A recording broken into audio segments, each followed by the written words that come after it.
lección del día de hoy.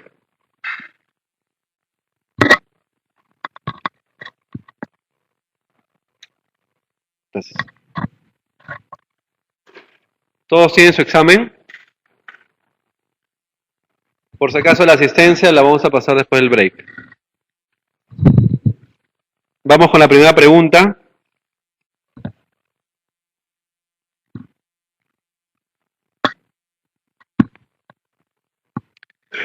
A ver, la primera pregunta, esa parte es sobre neoplasias de colon rectales. La primera pregunta dice, ¿cuál de las siguientes patologías no es premaligna? Dice A, colitis ulcerativa, B, adenoma velloso, C, poliposis familiar, D, síndrome de Peutz-Jeghers y E, colitis Crohn.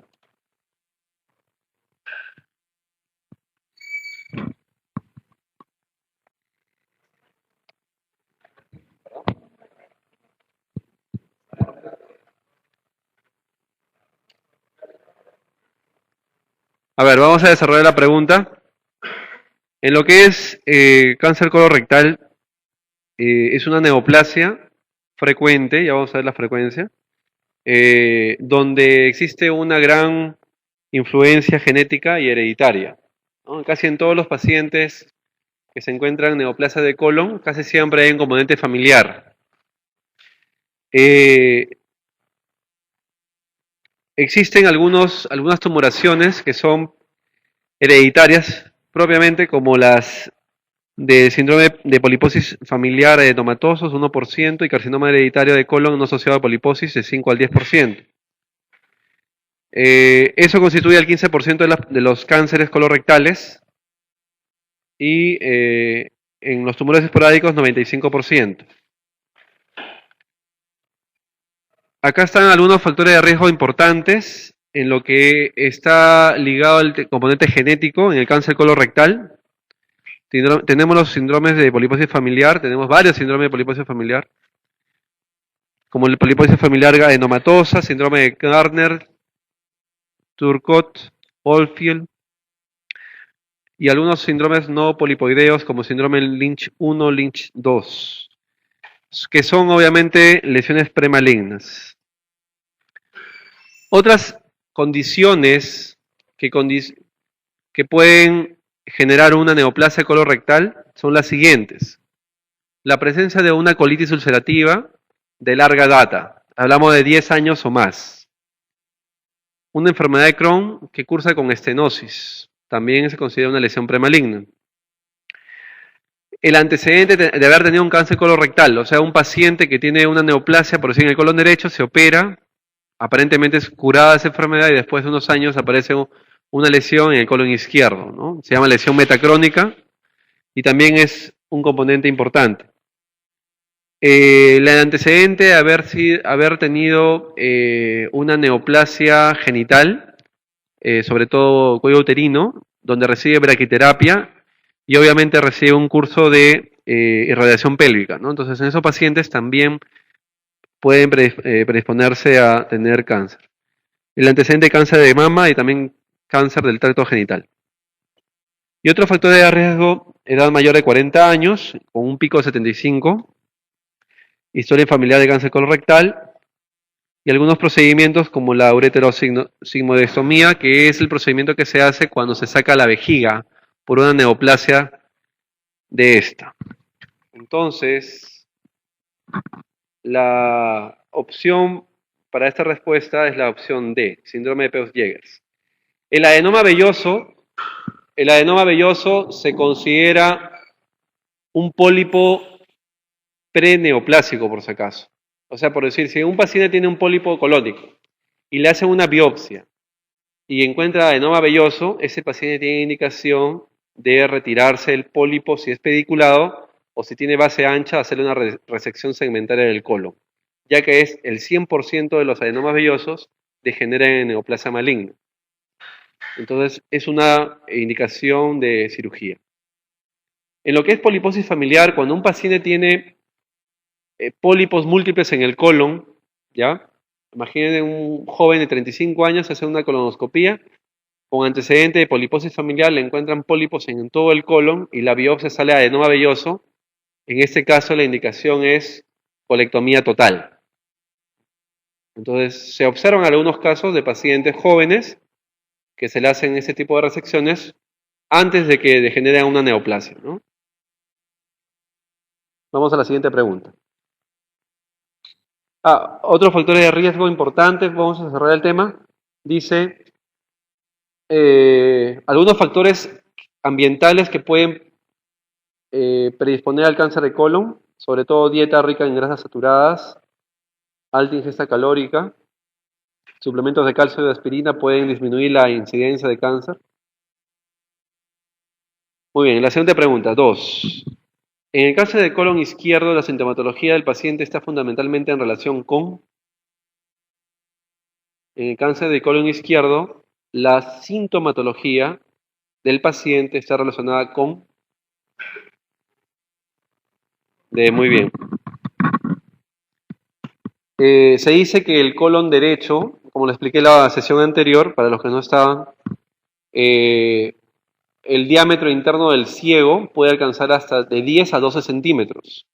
En cambio, el colon izquierdo, el diámetro máximo es de 3 a 4 centímetros.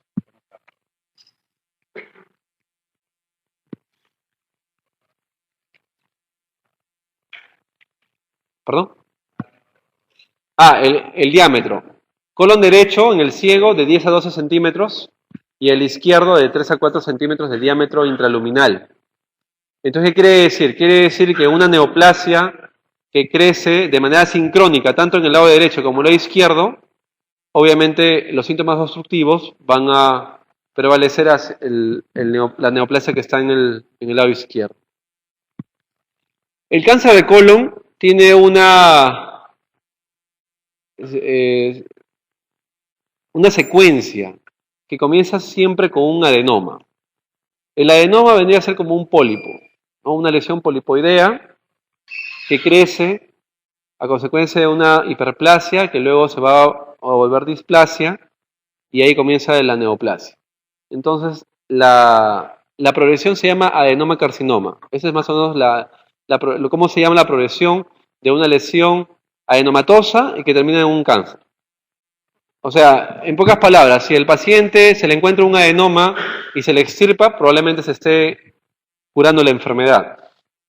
Adelante.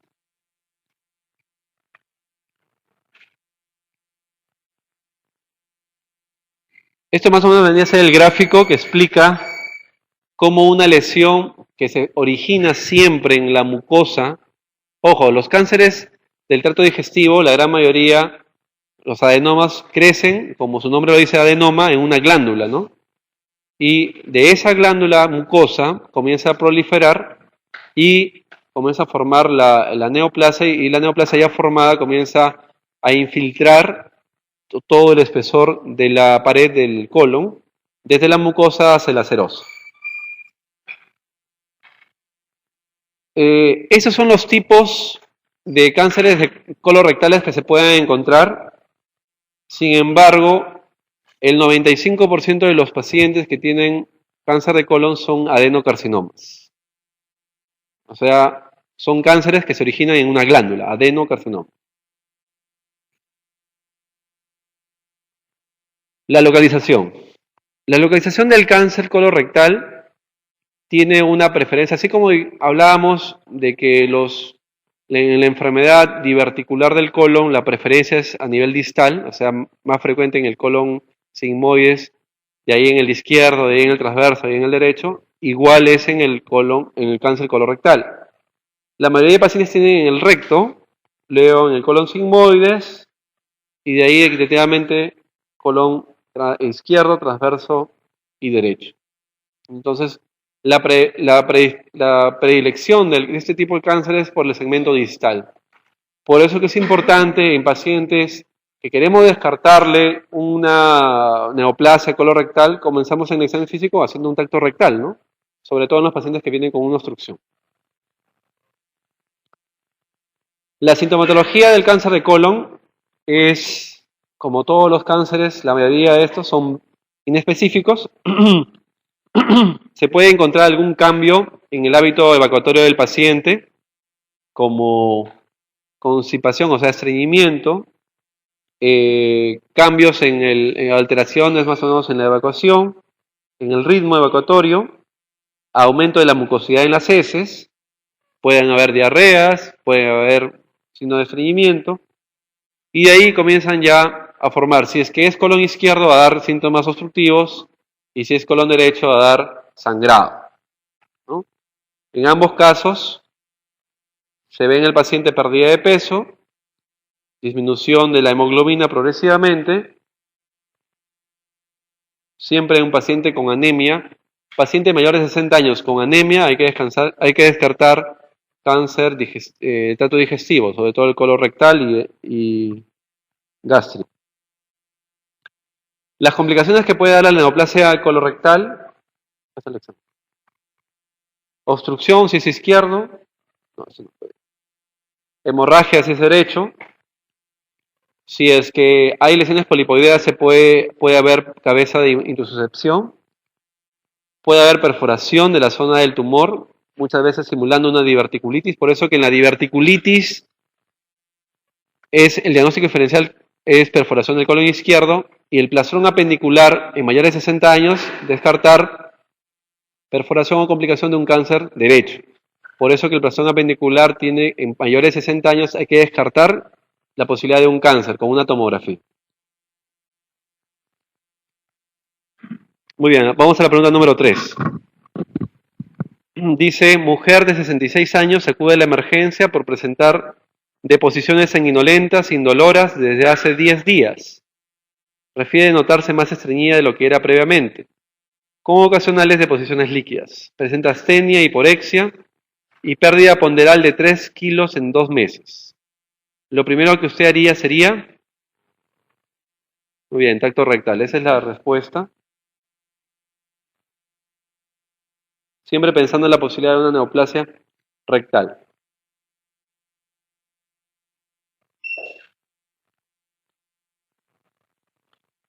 Muy bien. La pregunta número 4. Seguimos con la paciente. Dice, es diagnosticada por biopsia de adenocarcinoma de recto, que está a 10 centímetros de margen anal, y el estudio de extensión lo hace con tomografía. Muy bien. ¿A qué se llama el estudio de la extensión? La extensión de la enfermedad vendría a ser el descarte o corroboración si es que la neoplasia ha avanzado tanto localmente como sistémicamente. O sea, la neoplasia puede avanzar localmente infiltrando tejidos u órganos que están anexos al recto. ¿Qué órganos puede infiltrar un cáncer de recto? A ver. Vejiga, ¿qué más? Útero en la mujer, en el varón. Próstata, no, localmente primero. Próstata, ¿no? O sea, puede haber vejiga, puede ser próstata, puede ser útero, puede ser la zona rectoperitoneal. Ese es el avance local. Y el avance sistémico, hay que descartar lesiones en él. Ahí sigue Alejandro. En el útero, en el hígado, ¿qué más? Pulmones, huesos, cerebro. Entonces, hay que hacer un plan diagnóstico en el paciente. Por eso que cuando tenemos un paciente que tiene, por decir un ejemplo, ¿no? Neoplasia gástrica, cáncer gástrico, le pedimos una tomografía, le pedimos una radiografía de tórax, le pedimos algunos otros exámenes. Si tenemos un paciente con cáncer colorectal, ¿cómo haríamos los estudios de enfermedad, aparte de la tomografía? ¿Qué más le pediríamos? Antígeno de carcinoma urinario, ¿qué más?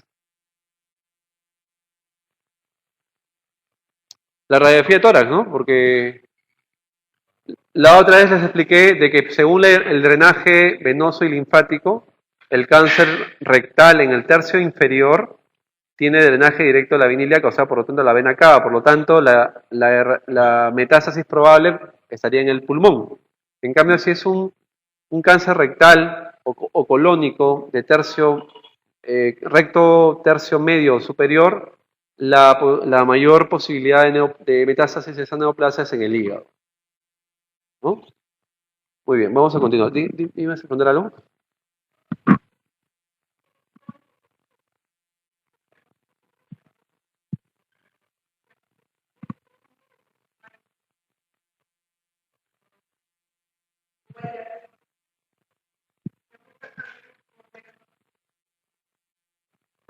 Sí, siempre, siempre, siempre. En el caso, por decir, ese paciente que tiene una neoplasia en el tercio medio superior del recto, la tomografía es abdominopélvica. ¿Por qué? Vamos a ver primero hígado, cómo está. Luego vamos a ver ganglios periaórticos, retroperitoneales. Luego vamos a ver localmente el recto y cómo está infiltrado. Si el tumor todavía está dentro de la luz del recto o ya infiltró de repente el mesorrecto, o sea, lo que está alrededor, o la región pélvica, que lo haría inoperable, ¿no? Y se le toma la radiografía de tórax para ver si tiene metástasis pulmonar, que también lo haría inoperable. La idea es hacer la extensión de la enfermedad para definir en qué estadio está el estadiaje de la enfermedad y, en segundo lugar, ver si se puede operar o no, ¿no? Por eso que ahí viene el término, le encontraron una tumoración bastante, utilizamos el término ramificado como para que se entienda así los que no son médicos, y no se puede operar, ¿no? ¿Eso qué implica? Implica que es una enfermedad o que puede ser localmente avanzada o que puede estar totalmente ya con metástasis sembrado el paciente y no se puede hacer más que darle de repente un tratamiento paliativo. Comenzamos el diagnóstico del cáncer colorectal con un tacto, ¿no? En el tacto rectal hay que definir, si encontramos el tumor, qué características es el tumor. ¿Es sólido? ¿Es sésil? ¿Es sangrante? ¿No es sangrante? Si está fijo, si es sólido o no lo es, y qué estructuras probables, y la zona, si es pared anterior, laterales o posterior. Todas esas características son importantes de definir en el tracto rectal. El T-Venom, o también llamado el test de sangre oculta en heces, es un examen para hacer un screening poblacional masivo para definir si el paciente tiene o no pérdidas gastrointestinales de sangre. Es un examen que detecta básicamente hierro. Entonces, en estos pacientes que se le hace T-Venom, el paciente tiene que estar en una dieta sin hierro, o sea, quitar las carnes, quitar las verduras verdes, todos los alimentos 3 días antes y hacer el examen. Si sale positivo, hay que buscarle la causa del sangrado. Para eso, a esos pacientes se le hacen endoscopías altas o bajas. El diagnóstico del cáncer colorectal es colonoscopía más biopsia. Ese es el gold estándar. Si no hay biopsia, no se habla de cáncer. Uno puede decir, ese tumor me parece cáncer, pero si no hay una biopsia que defina la neoplasia, no es un cáncer. La extensión de la enfermedad se hace, como dice ahí, la radiografía de tórax, la tomografía abdominopélvica y el antígeno carcinoma embrionario, ojo, es un marcador tumoral que nos da pronóstico. No nos da actividad tumoral. No nos dice si el paciente se va a morir o no se va a morir. No nos dice si el cáncer está avanzado o no está avanzado. Simplemente nos dice, es un marcador basal que vamos a tomarlo en la línea del tiempo para ver cuál es la respuesta del paciente con respecto al tratamiento quirúrgico o quimioterápico o radioterápico según lo que presente.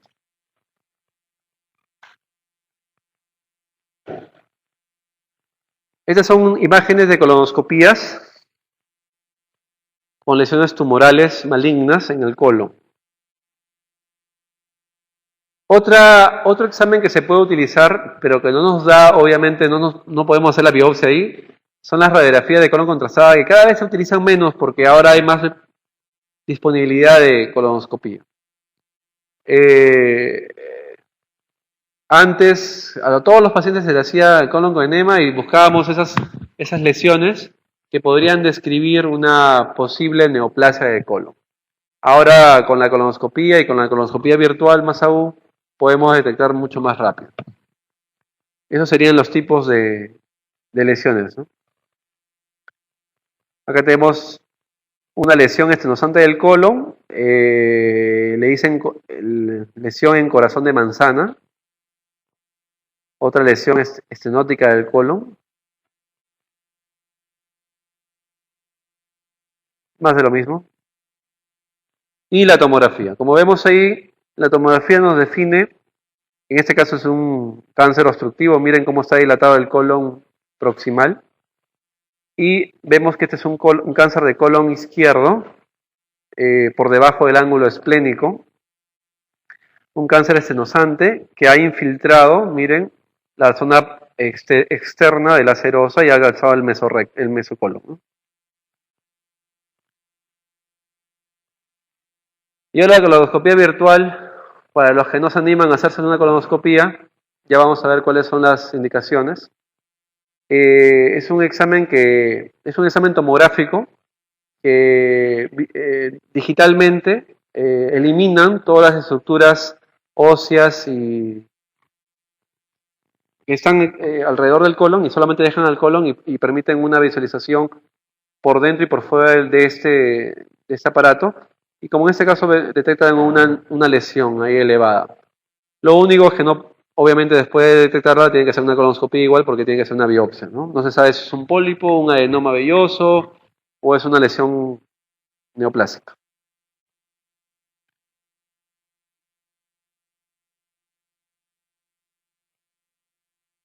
Muy bien, vamos a la pregunta número 5. El mismo paciente, ¿ya?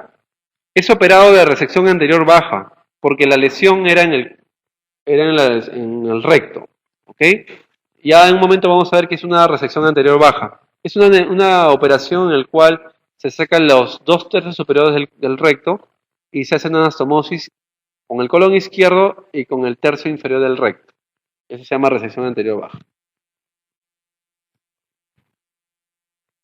La anatomía patológica muestra un tumor de 4 centímetros que alcanza la capa muscular invadiéndolo totalmente sin ganglios infiltrados. Entonces es una lesión localmente no avanzada y que la invade totalmente sin ganglios infiltrados. Dice, el tratamiento coadyuvante será...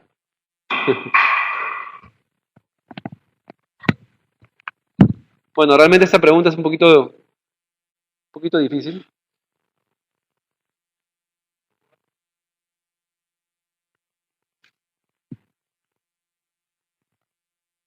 La respuesta es la opción C. Los cánceres de recto, a ver, escuchen por favor. A ver, los cánceres, las neoplasias de recto, a diferencia de las neoplasias del colon, son radiosensibles. O sea, a diferencia del cáncer de estómago, a diferencia del cáncer de esófago, de intestino delgado o de colon mismo, el cáncer de recto es radiosensible. ¿Qué significa esto? Significa que a un paciente le podemos dar radioterapia y responde. ¿Ok? Muchas veces hemos tenido pacientes con cánceres localmente avanzados de recto, bien grandes, y le hemos dado primero radioterapia y quimioterapia. Hemos logrado reducir el tamaño tumoral al 50%, al 30%, al 20%.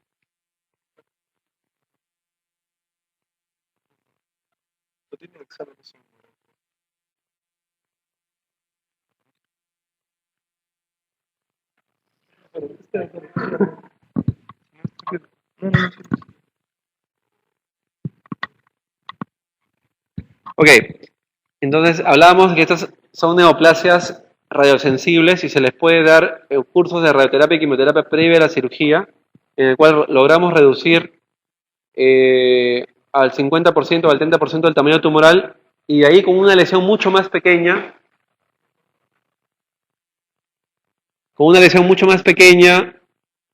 podemos operar sin mayor problema.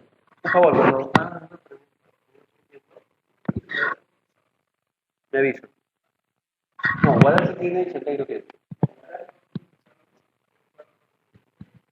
Ok.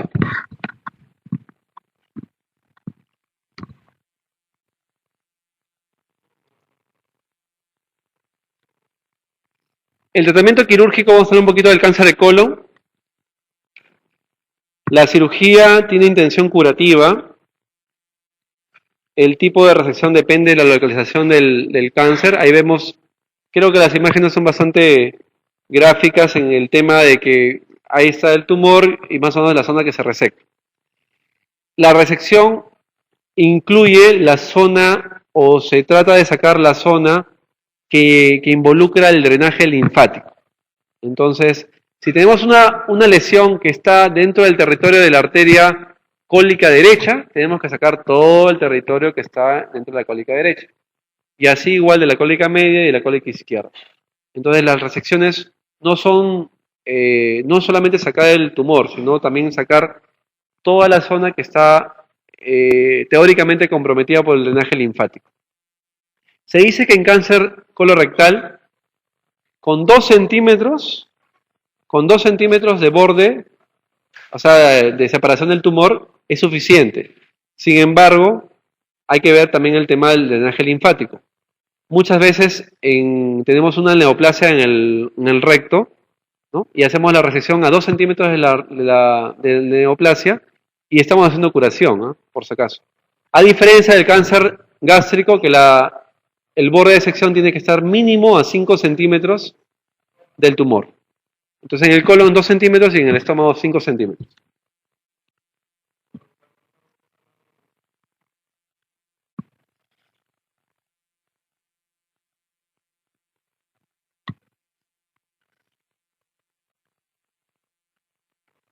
Me dijeron que estaban arriba viendo los vuelos que estaban como que no entregar.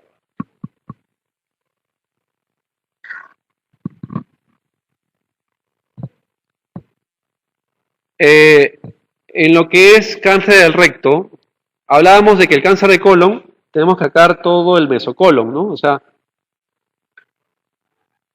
todo el territorio vascular. En cambio, en el cáncer, ¿no?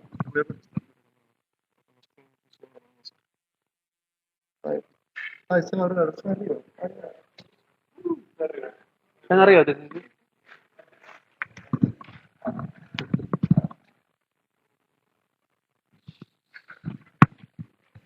En los cánceres de colon se saca el mesocolon y en el cáncer de recto se saca el mesorrecto. El mesorrecto vendría a ser la grasa que está cubriendo a esta parte, al recto obviamente, pero es una zona bastante poco accesible porque es dentro de la cavidad pélvica. Y por lo tanto el cirujano que hace este tipo de resecciones tiene que sacar 5 centímetros de espesor de mesorrecto para asegurar que salgan todos los ganglios teóricamente que están comprometidos de esa zona.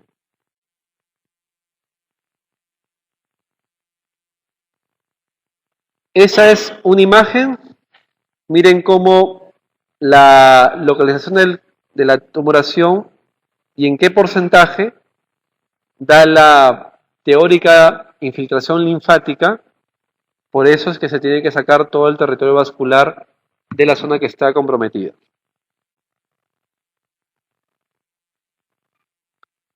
Esto vendría a ser la parte del mesorrecto, que es la que se reseca durante este tipo de cirugías.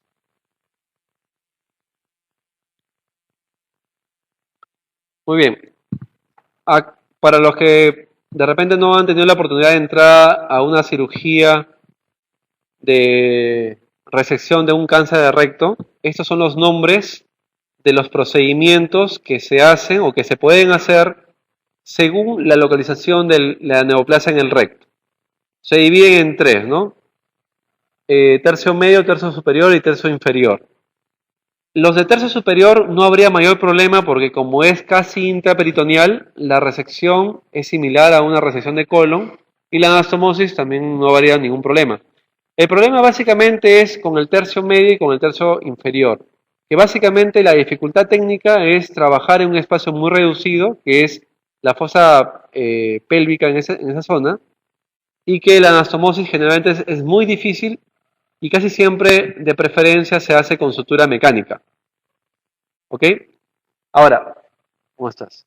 Las neoplasias de tercio inferior de recto, o sea, las que están casi a la salida del recto, esas neoplasias terminan siempre con la operación de Miles, ¿no? Que es una pregunta de examen frecuente. La operación de Miles, que sigue Miles, es una cirugía en la cual se saca todo el recto y al paciente se le anula esa zona y por lo tanto se le tiene que hacer una colostomía permanente. Entonces, la resección abdominoperineal, también llamada operación de Miles, vendría a ser la técnica quirúrgica de preferencia para las cirugías de cáncer de recto de tercio inferior y que permite y que el paciente termina con una clausura, se podría decir, de toda la zona anal, se clausura, se cierra y el paciente termina con una colostomía permanente, ¿no? Entonces, operación de Miles para cáncer de recto inferior, ¿no? Así como la operación de Whipple para cáncer de todo lo que es tumores periampulares, la operación de Miles vendría a ser para este tipo de patologías. Creo que son otras imágenes de cómo se hace la resección según la localización. Muy bien, vamos a la pregunta número 6. Dice, respecto al cáncer de colon, ¿es falso qué?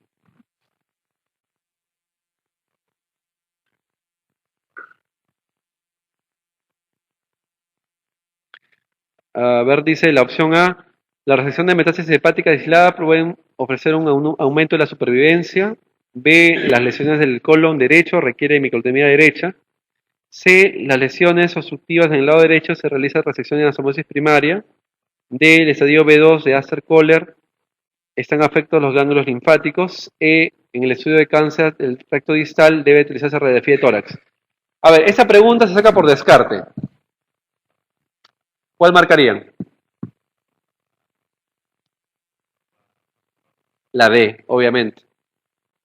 En las preguntas difíciles como esta, porque es una pregunta difícil, la habíamos puesto como ejemplo para escoger una opción,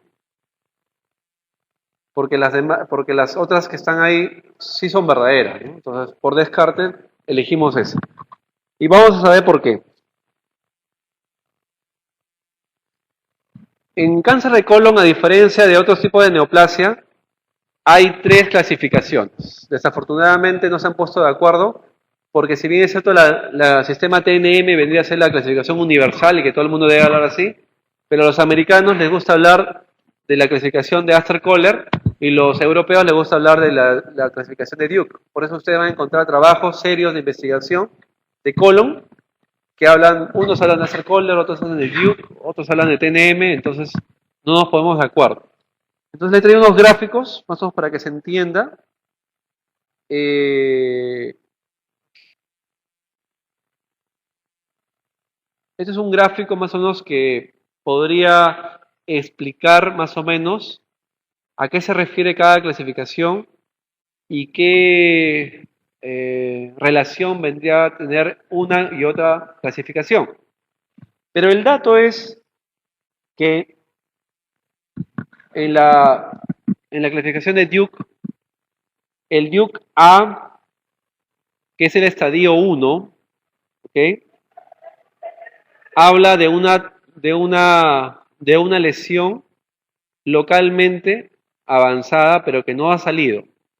T1 vendría a ser lesiones que están dentro de la mucosa, T2 hasta la muscular, ¿no? El Duke B vendría a ser T3, T4, y vendría a hablar de estadiaje 2, ya son lesiones que sobrepasan la muscular y la serosa. Entonces, ahora vamos al Astor-Kohler. Como ven, su opción número D de la pregunta número 6 dice, en el estadio B2 de la clasificación Astor-Kohler están afectados ganglios linfáticos. Como ustedes ven ahí, en la B2 dice N0.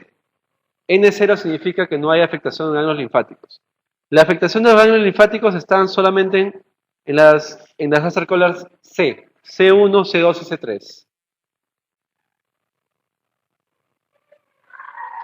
Entonces, en las clasificaciones de las neoplasias hay T, N y M. T significa el tumor. T1 vendría a ser un tumor que está en la mucosa. T2, su mucosa muscular. T3, mucosa serosa. T4, sobrepasa la serosa. N0 significa que no hay extensión a ganglios linfáticos. N1 significa que ya hay extensión de ganglios linfáticos. Y M significa metástasis.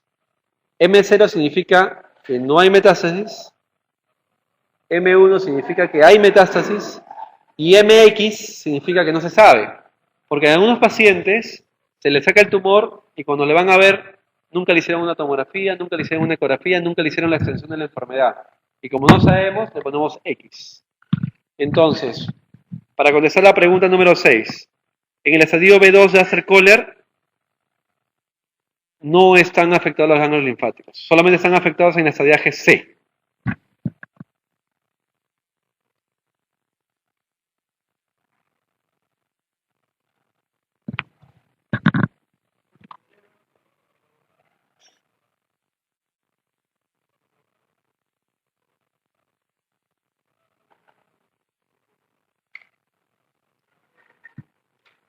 Ah, ya, ok, claro, sí.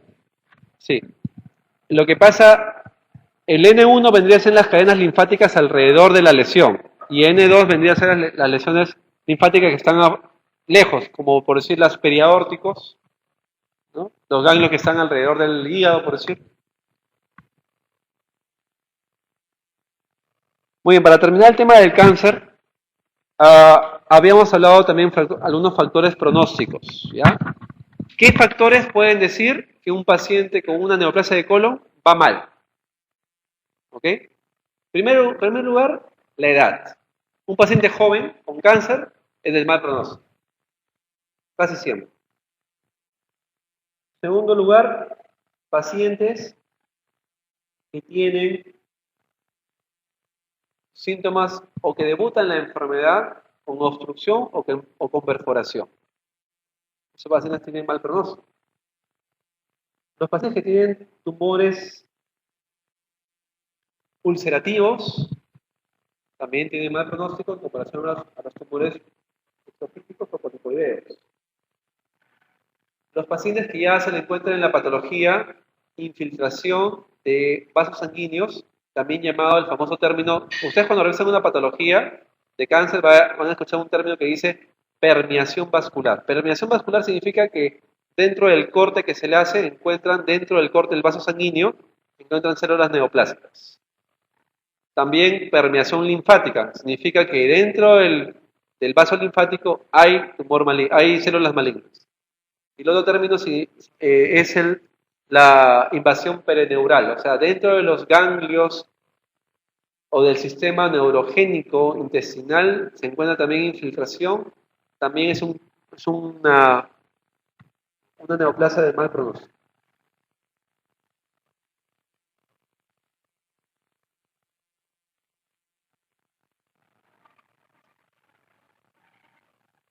Muy bien, acá tenemos las posibilidades, los porcentajes en que más o menos podemos encontrar metástasis, ¿ok?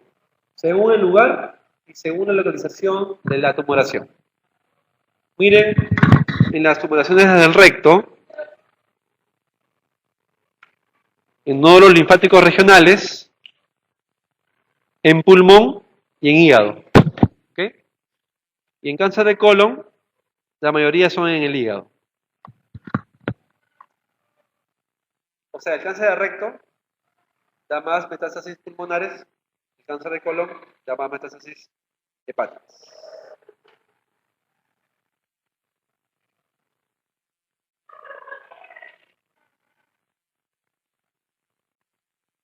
Muy bien. Después de operado a un paciente con cáncer colorectal, se le hace el seguimiento y se le tiene que hacer al paciente operado colonoscopías al año, a los 2 años de los 3 años. Además, cada 3 meses dosarle al antígeno carcinoma embrionario, ¿no? Para observar en comparación al...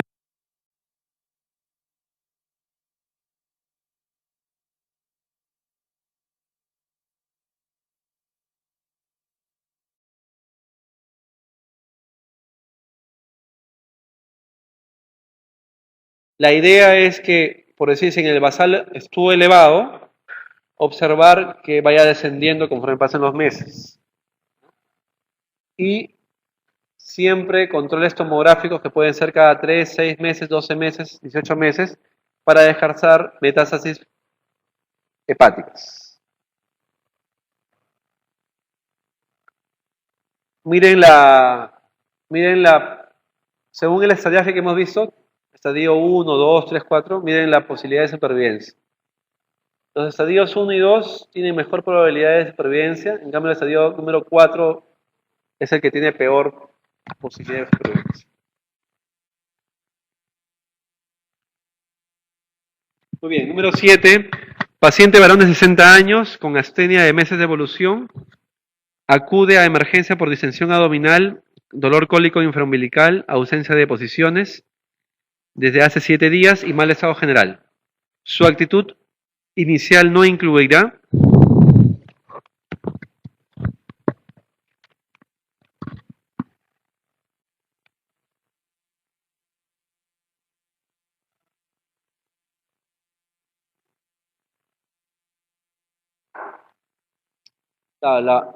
lo que no inicialmente no hacemos es operarlo inmediatamente, ¿no? Lo primero que hacemos es compensarlo. Acuérdense que es un paciente que viene con una obstrucción intestinal y como toda obstrucción intestinal vamos a manejarla. Ponemos una zona nasogástrica, lo ponemos en NPO, lo hidratamos, verificamos la diuresis, le damos antibióticos, vemos la radiografía, vemos la tomografía y de ahí decidimos la operación. 8. Sobre el mismo caso, si entre los antecedentes del paciente solo se consigue reflejar debilidad de 6 meses de evolución y una anemia microcítica como hallazgo analítico, su primera sospecha diagnóstica será, o bien, la primera sospecha es un cáncer obstructivo de colon, ¿no? Acá el dato es básicamente 60 años y anemia, ¿no? O sea, una obstrucción en un paciente que de 60 años con anemia. Pero si el paciente fuera un paciente joven, sin anemia, ¿qué pensarían primero?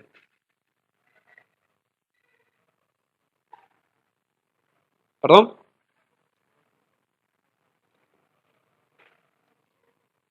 Claro, preguntamos si tiene antecedente quirúrgico. No tiene antecedente quirúrgico. O sea, hay que pensar vías de adherencia. No tiene antecedente quirúrgico. Dijémoslo otra vez. No, vólvulo es algo raro. Hernia. Acuérdense, la primera causa de obstrucción es vías de adherencias. Si no tiene antecedente quirúrgico, vamos por la segunda, que es hernias. Y la tercera es cáncer. El vólvulo es la primera causa en Huancayo, en Puno, ¿no?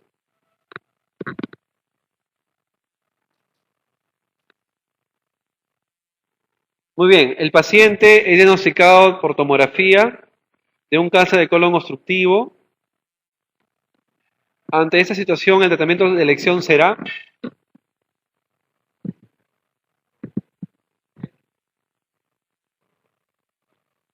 hemicrotomía derecha con anastomosis iliotransversa. Muy bien, esa es la respuesta, la opción C. A ver, acá un favor, ¿puedes cerrar la puerta? Acá lo que siempre nos preguntamos es, ¿hacemos una resección y una anastomosis primaria o hacemos una colostomía?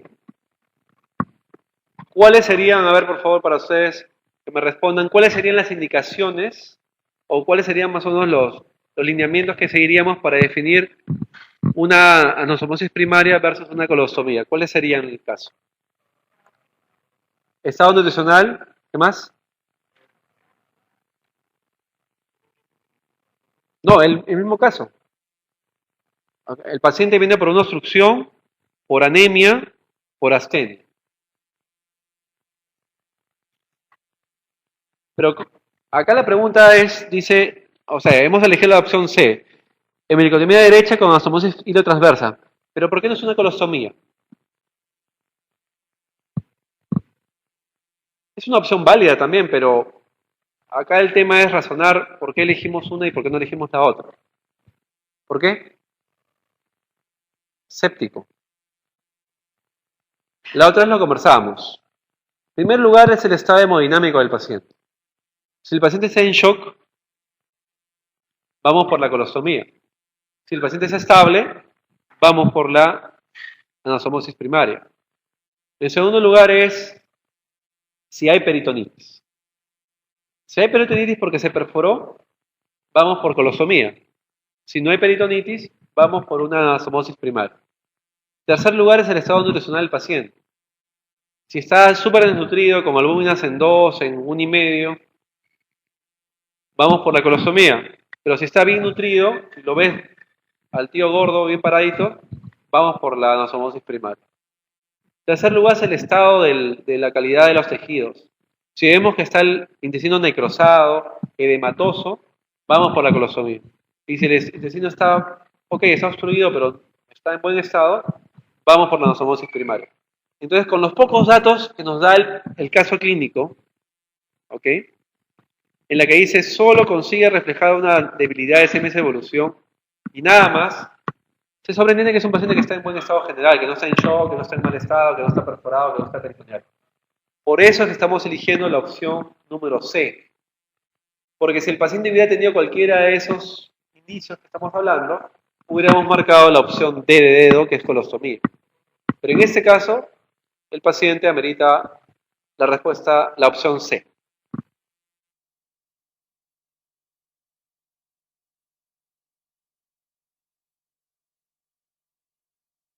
¿Ahora otro tema? ¿Quedó todo claro? Muy bien. Vamos a preguntas sobre trauma. ¿Ya? A ver, dice, paciente varón de 25 años, quien sufre aplastamiento a nivel abdominal. Esta región está distendida, dolorosa difusamente, no hay ruidos hidroaéreos. Se encuentra un crujido al comprimir la pelvis, hematoma escrotal y sangre por el meato uretral. Dice, los siguientes procedimientos son indicados excepto. Onda Foley, muy bien.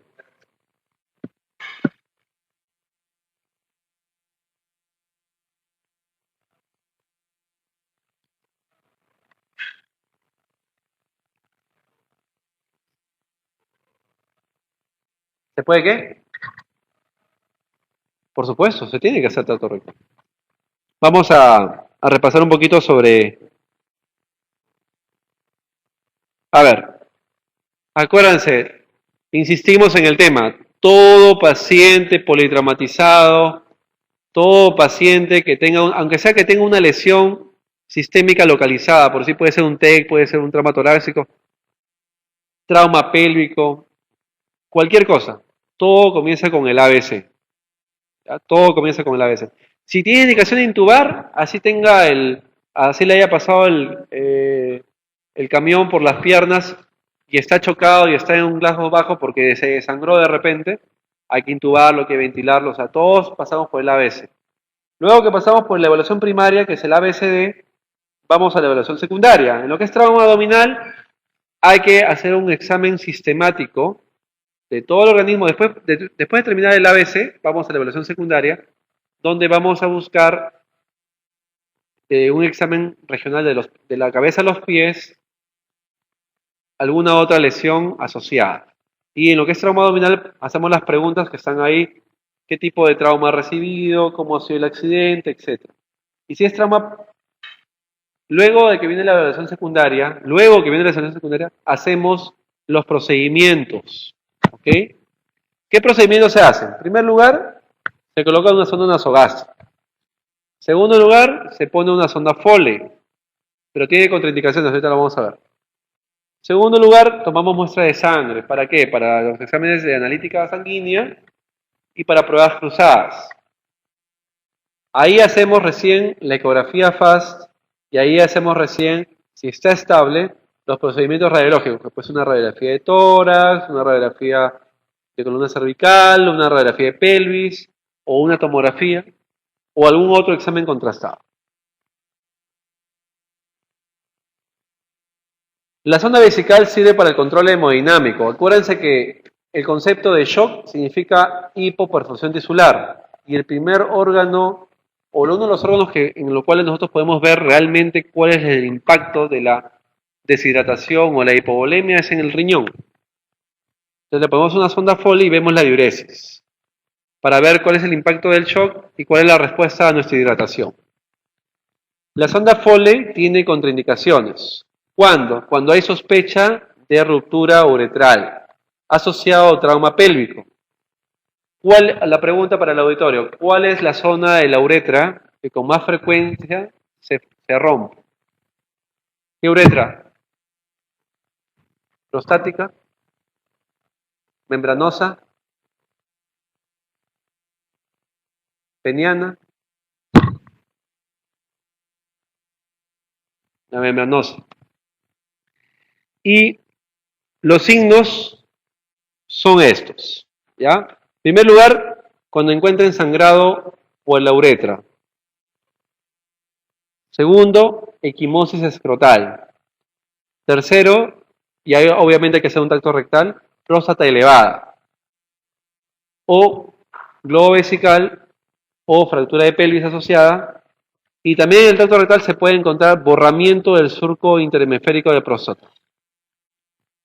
Entonces, si tenemos un paciente que tiene evidencia de sangrado escrotal, no se le coloca sonda vesical. ¿Por qué? Porque pueden crear una falsa vía. En esos pacientes se le tiene que hacer una talla vesical. Llamamos al urólogo y es un procedimiento que se hace con anestesia local y se le coloca la sonda Foley en la zona suprapúbica, directamente en la vejiga. Es algo muy sencillo de hacerlo, no es complicado y esa es la indicación. Muy bien.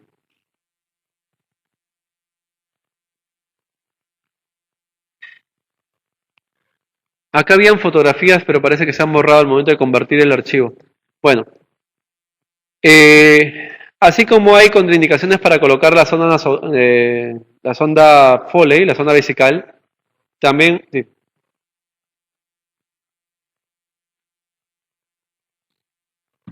Ya, la retrodragia he visto que urología lo maneja con compresión extrínseca.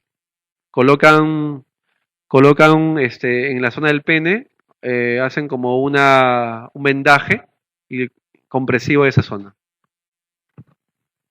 En la zona nasogástrica también existen contraindicaciones. ¿Ya? La contraindicación existe cuando hay evidencia de fractura de la base del cráneo, sobre todo en la base del cráneo anterior, ¿no?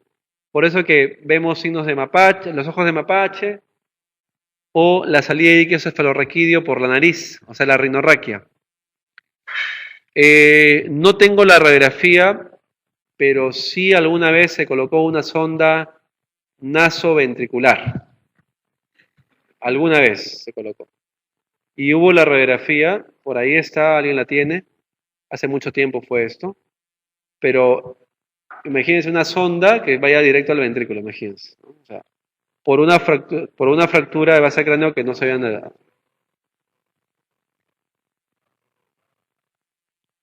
Ahí está la... Otro examen que se hace en todo paciente politraumatizado es el tacto rectal.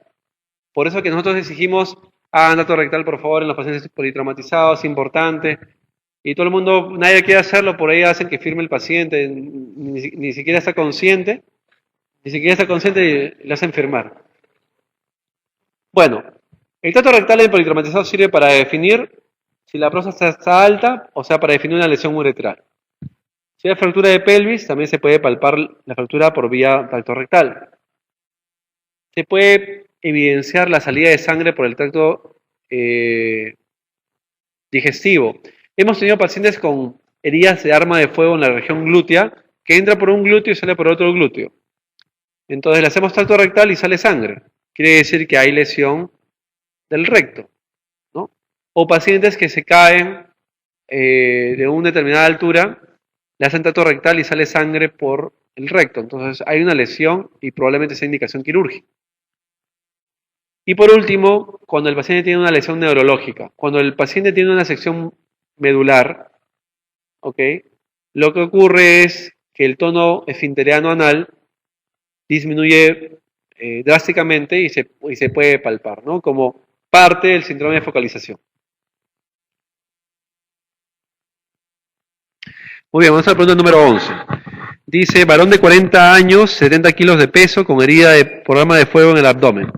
Tiene una presión arterial de 90/70, pulso 130, ¿Cuál es el volumen sanguíneo perdido?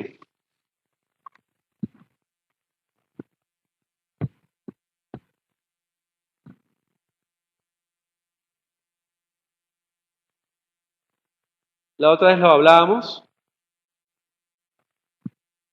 ¿se acuerdan?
Bueno, es una lástima porque había un gráfico ahí bastante, un cuadro bastante didáctico. Miren, en la parte superior decía 1, 2, 3 y 4.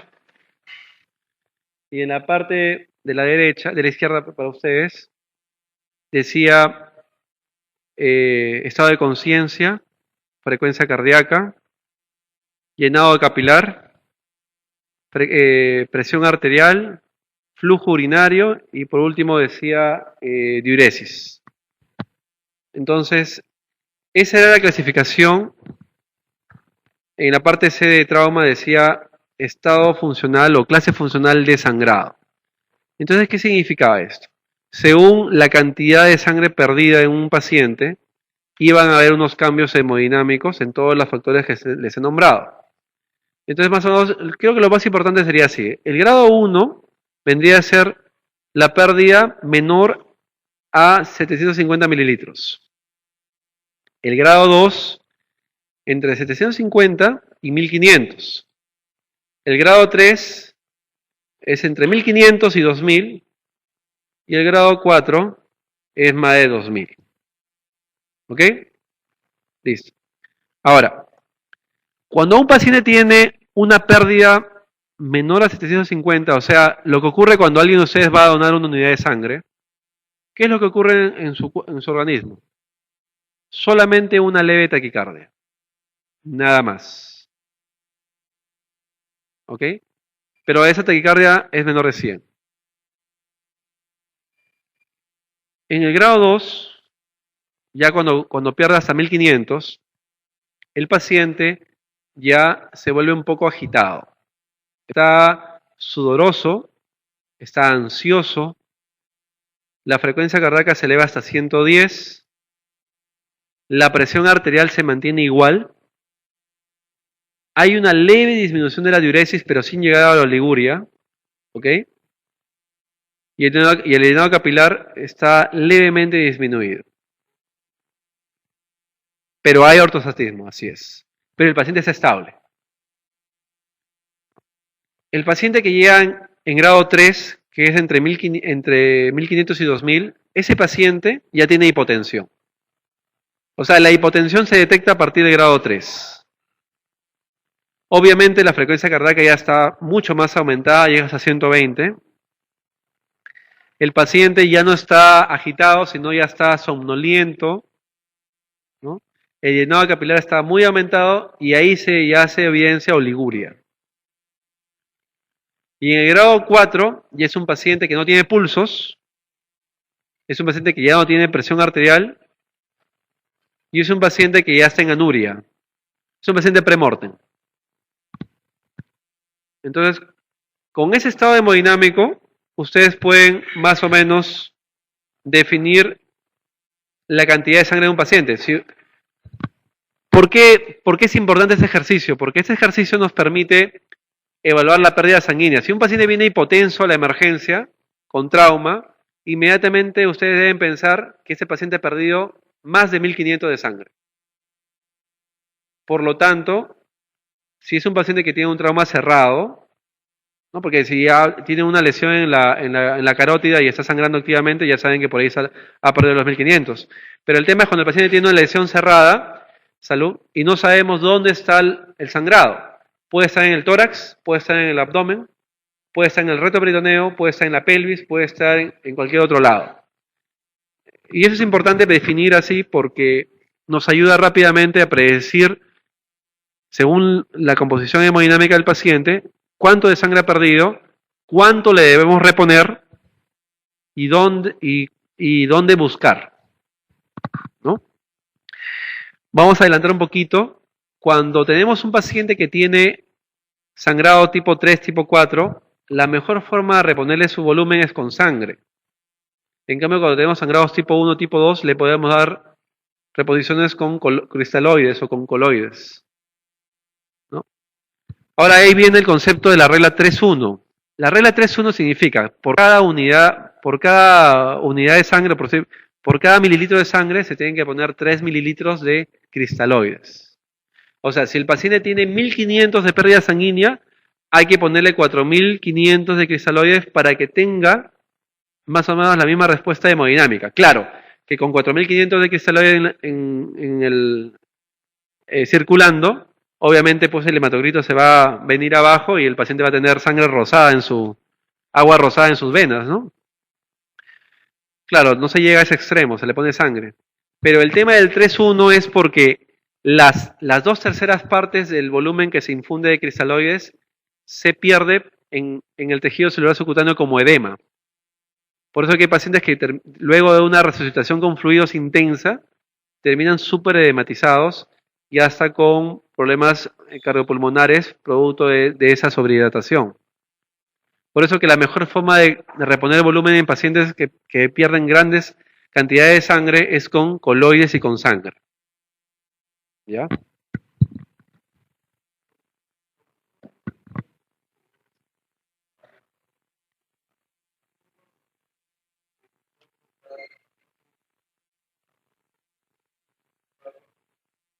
Cuando estaba 3 paquetes, gluconato de calcio.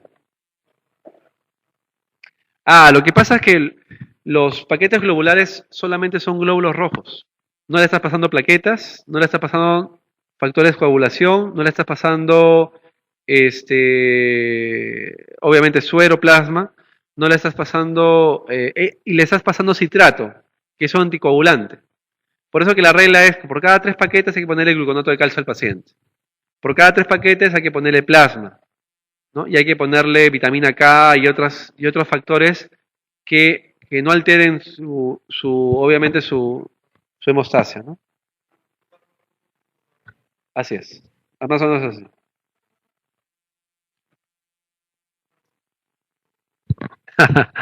Ya, ok. La relación es más o menos en porcentajes. Yo les hablaba en promedio de una persona de 60 a 70 kilos, pero más o menos es en porcentajes, ¿no? Es menos del 15%, del 15 al 20%, del 20 al 30% y más del 30%. Son porcentajes del volumen circulante efectivo. Vamos a la pregunta número 12. Dice, varón de 18 años es atropellado por un automóvil. Llega a la emergencia intubado por paramédicos. Presión arterial 80/50. Frecuencia cardíaca 150.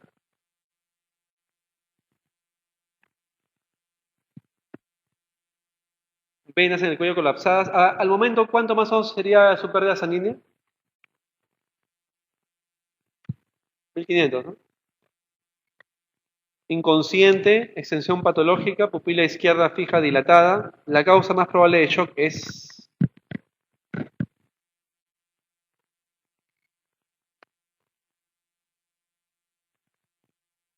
Gaby, ¿tú qué dices?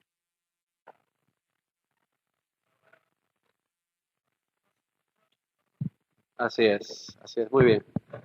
Esa es una pregunta para ver cuán alertas están, porque Esa respuesta es relativamente sencilla, ¿no? La respuesta es la opción D de hemorragia. A ver, les dije en la otra clase, todo paciente politraumatizado con shock, ese shock es hemorrágico o hipovolémico, como quieran, hasta demostrar lo contrario. No vamos a pensar en shock medular, ni shock neurogénico, ni shock séptico, ni shock distributivo, ni nada de eso, porque obviamente pues el paciente es un paciente que ha sufrido una lesión que obviamente sangra.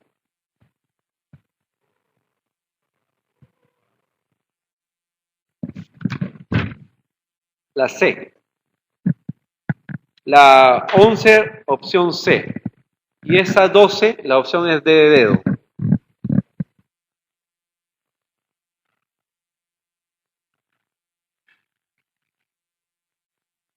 A ver, en un paciente que tiene las causas de shock en un politraumatizado son esas. A ver, un shock neurogénico es un paciente que tiene una sección medular, ¿no? En el cual hay hipotensión, pero no hay taquicardia. ¿Ok? ¿Alguien me puede explicar por qué un paciente con sección medular está hipotenso y por qué no está taquicárdico? ¿Perdón? Claro, lo que sucede es que los centros de control vasomotor que se encuentran en el bulbo están, obviamente, se han desfuncionalizado. El paciente está con predominio de tono vagal, o sea, el sistema simpático ha parado. Prácticamente el corazón late a ritmo de marcapaso, ¿no? Y la frecuencia cardíaca no está aumentada, pero hay hipotensión. En cambio, en un hipovolémico hay hipotensión y taquicardia. Un paciente con shock cardiogénico, que puede ser producto de un trauma cardíaco, como por decir un taponamiento cardíaco, ¿no?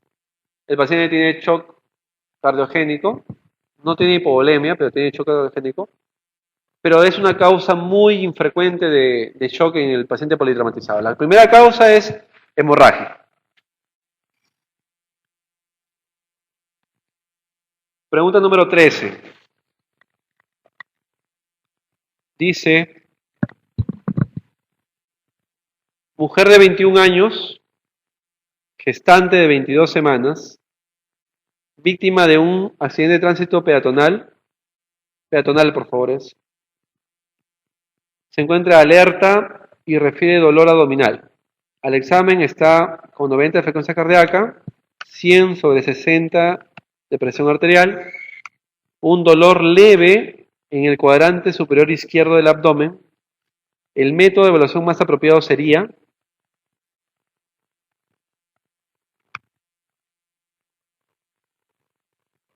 se supone que estamos hablando de trauma abdominal. ¿Cuál sería el método más? ¿Y por qué no le hacemos lavado?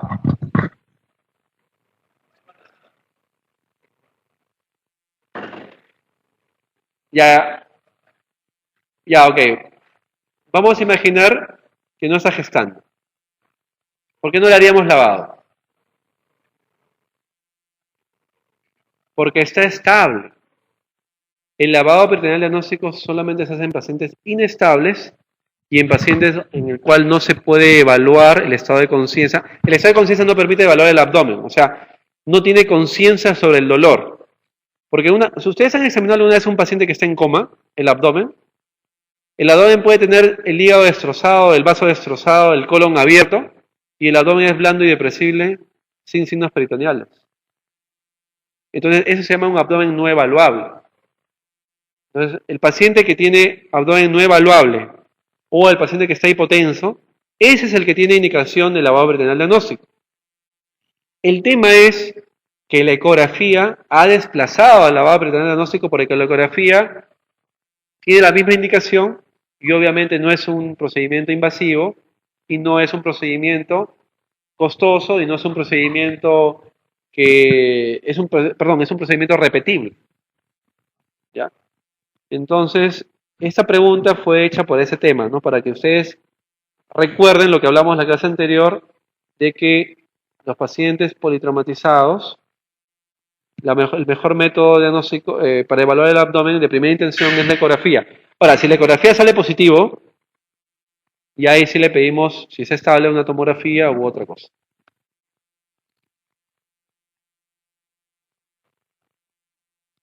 Acá tenemos algo sobre ecografía. Para recordar, esta es la ecografía FAST. La ecografía FAST es un examen que se hace en 4 focos. ¿Ya? Es para ver líquido libre, nada más. No vamos a ver si tiene cálculos en el riñón, ni si tiene quiste en el ovario, no. Vamos a ver solamente, lo que nos interesa es saber si el paciente tiene líquido libre, por lo tanto sangre, en el abdomen, nada más. Entonces el primer foco es Morrison, o sea, la zona hepatorrenal. Vamos a buscar zona pélvica, vamos a buscar el espacio precordial para ver si hay taponamiento cardíaco.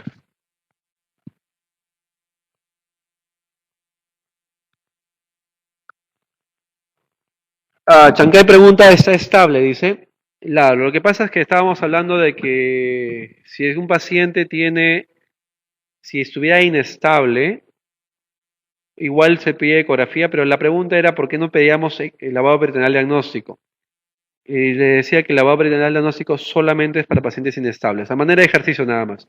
Pero la respuesta de la pregunta número 3 es la opción C, ecografía. Muy bien.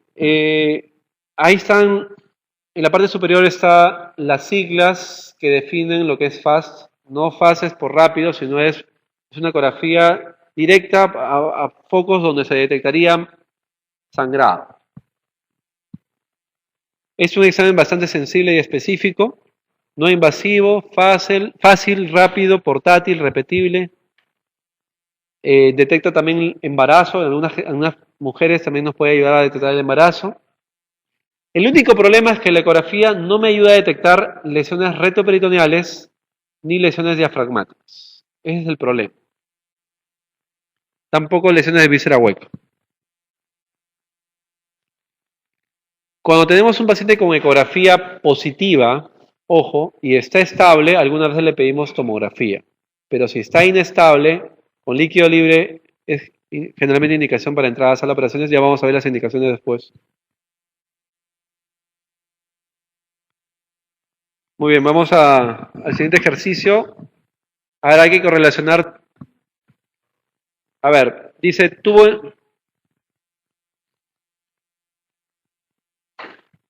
obstrucción laringea, cricotiroidomía, muy bien. Neumotórax abierto, vendaje oclusivo. Tórax inestable, tubo endotraqueal. Neumotórax de tensión, drenaje torácico. Taponamiento pericárdico, ventana tifoidea. Muy bien. O sea, la pregunta número 14, la opción D de dedo. Vamos a ver algunas.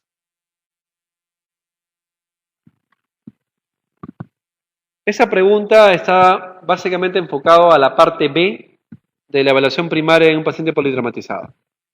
En la parte B vamos a definir si el paciente respira o no respira por sí solo. ¿Ok? Ahí definimos si vamos a darle aporte respiratorio o no mecánico. Y tercero, vamos a definir lesiones. Vamos a definir lesiones que ponen en peligro su vida. ¿Ok? Estas lesiones tenemos que definirlas y descartarlas en la parte B antes de pasar a la parte C. Porque si se nos pasan cualquiera de las siguientes, cuando estemos en la parte C vamos a ver al paciente morir. ¿Ok? En primer lugar, taponamiento pericárdico. El taponamiento pericárdico se define por la tríada de Beck. Es un diagnóstico clínico. No necesitamos ninguna ecografía ni ninguna radiografía. Bueno, de repente la ecografía FAST nos ayuda rápido, pero no es necesaria una radiografía.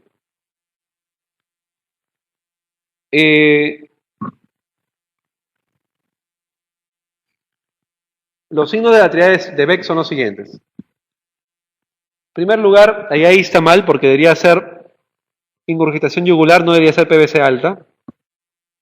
Segundo lugar, ruidos cardíacos disminuidos. Y tercer lugar, hipotensión. O sea, paciente hipotenso, con ruidos cardíacos disminuidos y vemos las venas yugulares ingurgitadas, es un paciente que tiene probablemente un taponamiento cardíaco. ¿Qué es lo que hacemos? Le hacemos una pericardiocentesis de emergencia para corroborar el sangrado, evacuar esa sangre que no permite que el corazón se relaje y se llene de sangre en la telediástole, y obviamente darnos algunos minutos para que el paciente entre a hacer las operaciones inmediatamente. La indicación del paciente es una toracotomía. Posteriormente vamos a desarrollar todo el tema en profundidad según avancemos, ¿ya? Por si acaso.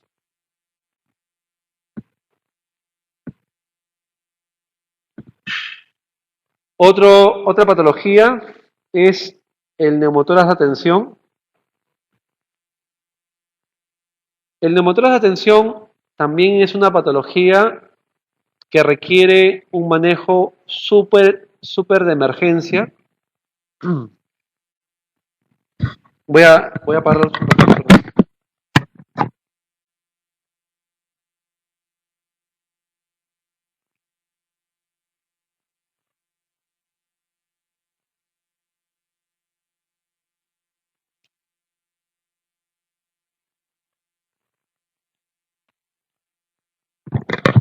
Muy bien.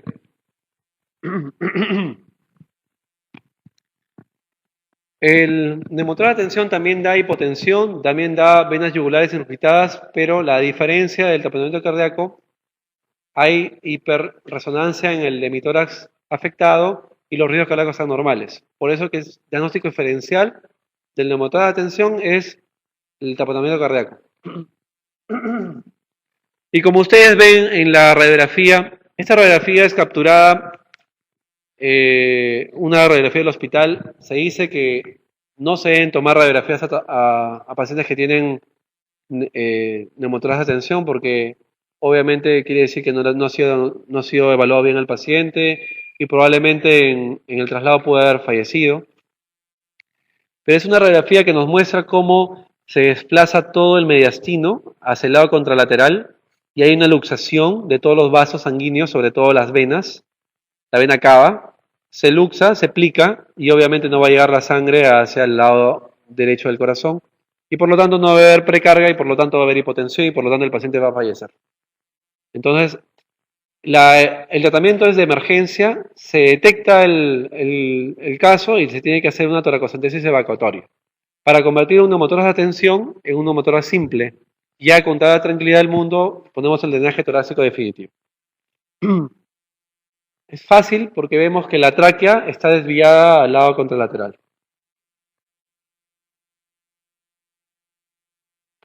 El tórax inestable también es una patología que tenemos que definirla en la parte B.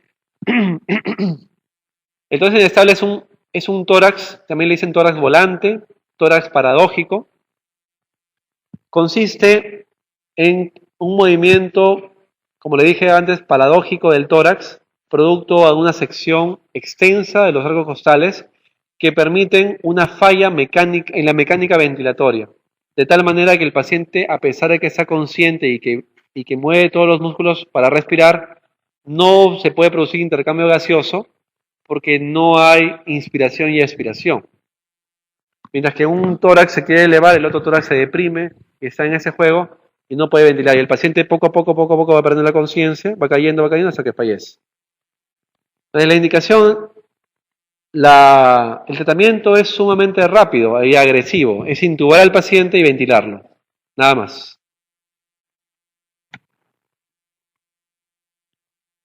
El neumotórax abierto es algo que no se ve con mucha frecuencia. Yo solamente lo hice una sola vez. Se produce cuando el paciente pierde parte de la pared torácica. Y eso ocurre cuando cuando ocurre una explosión, donde pierde por la explosión parte de la pared. El caso que vi fue de un paciente que recibió un impacto de bala de alta velocidad, que era un proyectil, creo que de un fusil de guerra, y que perdió parte del tórax, ¿no? En la zona de salida. Entonces, ese boquete que abrió no permitía la ventilación. O sea, el paciente, por más que respiraba, el pulmón no se expandía y por lo tanto no se producía el intercambio gaseoso. Se dice para que se defina como un neumotórax abierto, el boquete que se abre en el tórax tiene que tener por lo menos las 2/3 partes del diámetro de la laringe, de la tráquea, perdón. ¿Ok? Entonces, medimos la tráquea del paciente, 5 centímetros, 2/3 partes, 3 centímetros y medio, tiene que tener como diámetro 3 centímetros y medio para definirlo como un neumotórax abierto. ¿Cuál es el tratamiento? Bien simple, se le coloca de emergencia, se coloca un parche, que puede ser un parche de látex. Lo más fácil es sacar la palma de un guante y pegarlo alrededor del boquete. Ponerle un tubo de drenaje torácico, ahí ya mejora la ventilación y le vamos a hacer las operaciones para hacerle una toracoplastía. Hay que reconstruir toda esa zona.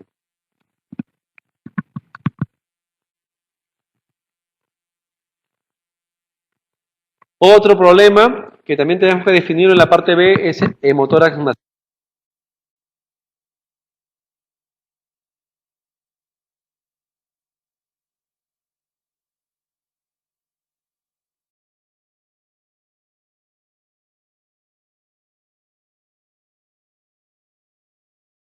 Ocupa todo un tórax, todo un lado del tórax, que también obviamente dificulta por dos razones la ventilación. Uno, por el componente hemodinámico que está obviamente secuestrado ahí, por la sangre que ha perdido. Y dos, es porque obviamente toda esa sangre, ese volumen de sangre comprime el mediastino. La indicación es drenaje. Y si sale más de 1500, es indicación quirúrgica. ¿Ok?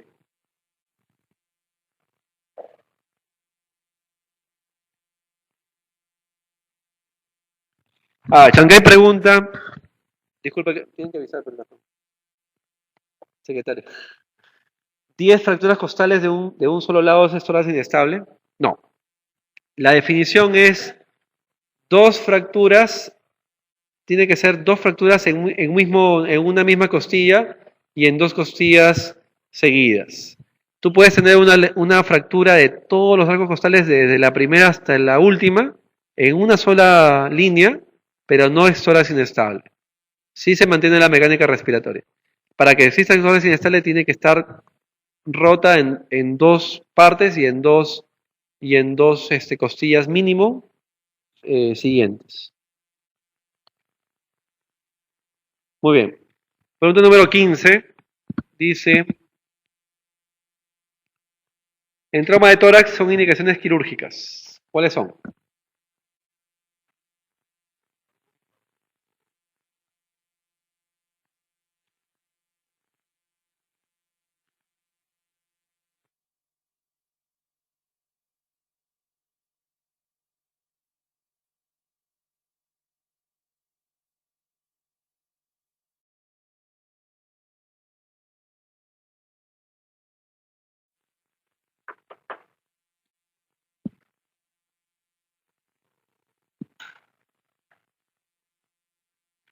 ¿Qué respuesta? ¿Es la C o la A? A ver, póngase a pensar. Se supone que en una operación vamos a solucionar, a reparar algo. ¿Cuál sería la respuesta? ¿Qué vamos a reparar? ¿El bronquio? Pues. La respuesta es la opción A. O sea, drenaje inicial de sangre más de 1500, sangrado mayor de 250 por hora y ruptura de bronquio. O sea, la reacción 1, 3 y 4. Miren, esta pregunta tiene muchas variantes, porque en realidad hay libros de texto, como el libro de la Academia Americana de Cirugía, que dice que es más de 1000 de sangre. Y en lugar de ser 250 por hora, dice 200 por hora. En cambio, la TLS dice más de 1500 y 250 por hora.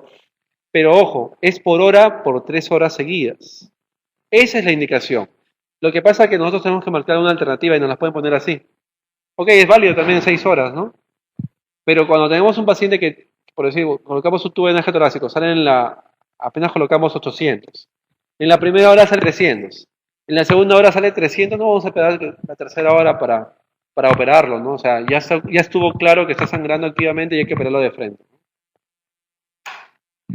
Acuérdense que el tubo de drenaje torácico soluciona el trauma de tórax hasta en un 80%. O sea, de 100 pacientes que están con trauma torácico, así sea por arma blanca, por arma de fuego, por trauma cerrado, por lo que sea, el 80% de ellos se soluciona solamente colocándole un tubo de drenaje torácico. Y solamente 20 se llegan a operar. ¿Y quiénes son los 20? Estos, nada más.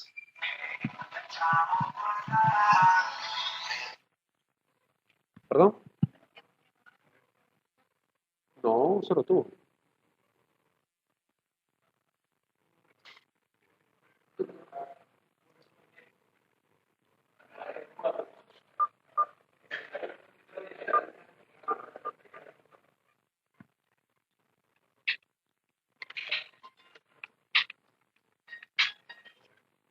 Por favor, estoy en clase, ¿con quién hablo?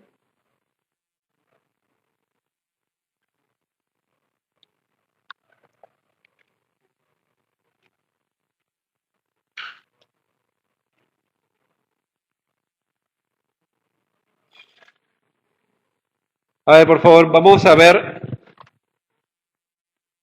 todas las indicaciones adicionales a las que hemos visto, por el cuales se llegan a operar a un paciente, o sea, las indicaciones de toracotomía, ¿ya? Primero es cuando pierde sangre más de 1500 o 200 por hora, muy bien. Segundo, cuando hay pérdida masiva de aire, o sea, ponen el tubo de drenaje torácico, ponen el frasco y comienza a burbujear, y el paciente habla y sigue burbujeando. El paciente simplemente respirando sigue burbujeando. ¿Qué significa eso? Significa que un bronquio o un bronquiolo está cortado y está abierto, y eso nunca se va a cerrar. ¿Ok? Segundo, cuando tenemos lesión esofágica. O sea, si vemos que el paciente pierde o sale por el tubo de drenaje torácico saliva, o le damos azul de metileno y sale el azul de metileno por el tubo, hay que operarlo. O cuando tenemos una lesión vascular mayor, o cuando tenemos un tratamiento cardíaco. Pregunta número 16. Dice, paciente con herida punzo-penetrante en el cuarto del paciente costal paraesternal izquierdo hipotenso, con disminución de los ritmos cardíacos e irritación yugular. El paso a seguir es pericardiocentesis, muy bien. O sea, el paciente tiene un taponamiento cardíaco. Mire, es un angelito que llegó al hospital. Miren con su piercing.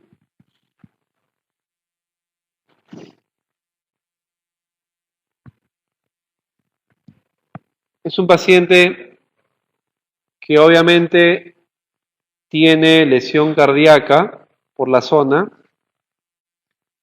Hay una lesión. En primer lugar, para que un paciente llegue acá al hospital después de sufrir este trauma y sobreviva, generalmente la lesión es en el corazón derecho, o sea, en la parte derecha del corazón. Porque si es en la parte izquierda, generalmente el paciente fallece en el lugar del trauma. Los pacientes que sobreviven generalmente son lesiones derechas, o sea, aurícula derecha, ventrículo derecho, pero ninguno con ventrículo izquierdo llega. ¿Y qué es lo que ocurre? Como ven en la figura, el corazón comienza a sangrar, la sangre se llena en el espacio pericárdico, el corazón se reduce de tamaño y ya no puede relajarse y recibir la sangre en la diástole para nuevamente contribuir en el gasto cardíaco. Entonces ahí ocurre la hipotensión.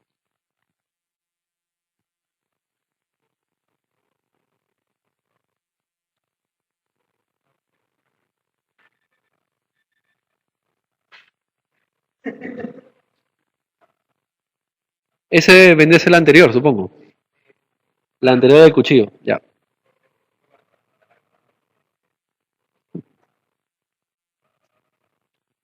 Sí, sí.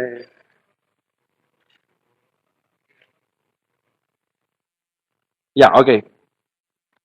Entonces, esa es la fisiopatología del taponamiento cardíaco, restricción de la expansión diastólica, aumento de la presión en la aurícula derecha y diastólica en el ventrículo derecho, disminución del gasto cardíaco, aumento de la frecuencia cardíaca y disminución de la presión arterial. La tríada de Beck está en rojo. Y, bueno, lo mismo que estamos hablando, ¿no?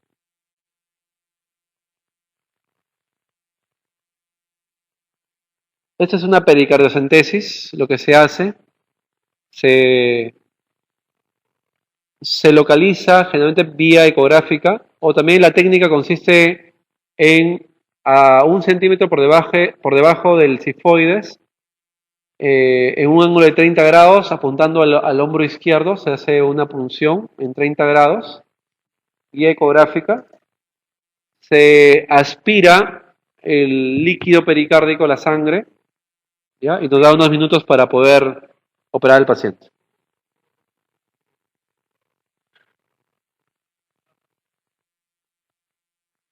Esta vendría a ser una toracotomía, lo que se hace en una cirugía de emergencia. Como ustedes ven acá, se ve todavía acá.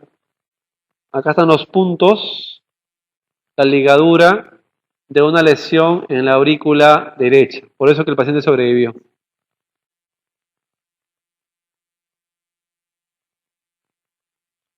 Muy bien, pregunta número 17, un poco larga. Dice, paciente varón extraído a la emergencia por bomberos, sufre accidente de tránsito, refiere el paramédico que estaba con 90-60 de frecuencia de presión arterial. Cuando lo recogió, hace 15 minutos, le ha puesto 700 cc de líquidos, midazolam y bloqueador muscular para la intubación, lo llevó a intubar. El paciente a su llegada tiene Glasgow 9, presión arterial de 120-70, frecuencia cardíaca 98. Presenta una herida incisa en la frente, múltiples escoriaciones, contusiones, pupilas algo dilatadas y reactivas.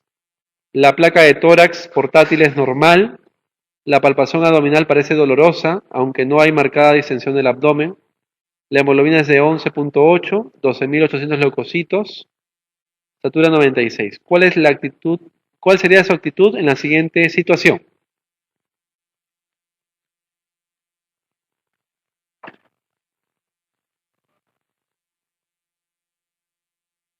Ahora, en primer lugar, ¿qué diagnóstico tiene el paciente? A ver, por ahí vamos a ir. Es un politraumatizado por accidente de tránsito. Muy bien. Segundo lugar, tiene un TEC, ¿no? Tiene un traumatismo encefalocraniano. Para que haya sido intubado, tiene que ser severo, ¿no? Porque ya decimos que la intubación es Glasgow 8 para abajo y coincidentemente es TEC severo. Muy bien. ¿Qué otro trauma tiene? Trauma abdominal probable. Muy bien. El paciente al momento de llegada, ¿está estable o no es estable? Está estable. Muy bien. Está estable con trauma abdominal y con trauma encefalocraniano. ¿Qué le pedimos? TAC craneal y abdominal. Muy bien. Ok, si estuviera inestable, ecofaz. Y la tomografía pendiente hasta que esté estable.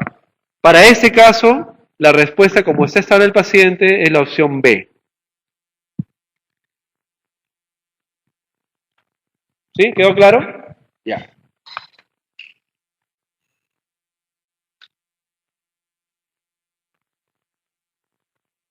Muy bien, la tomografía en trauma abdominal tiene una alta sensibilidad y especificidad. Se dice que la tomografía, el hecho de tener tomografía actualmente ha disminuido la incidencia de laparotomías en blanco. O sea, muchas veces entramos con ecografía FAST positiva, entramos a sala y hay una laceración mínima del segmento 6 del hígado o era una laceración mínima del vaso que en retrospectiva pudo haberse manejado de manera conservadora, pero fue laparotomizado y no se hizo nada. Entonces, la tomografía ha disminuido esa incidencia de laparotomías no terapéuticas. ¿Ok? Y la tomografía nos permite clasificar adecuadamente la lesión de un órgano sólido, que puede ser renal, hepático o esplénico. ¿Ya? El único problema sigue siendo definir el tema diafragmático, que tampoco no la define, no nos ayuda a definir, pero sí nos ayuda a definir las lesiones retroperitoneales.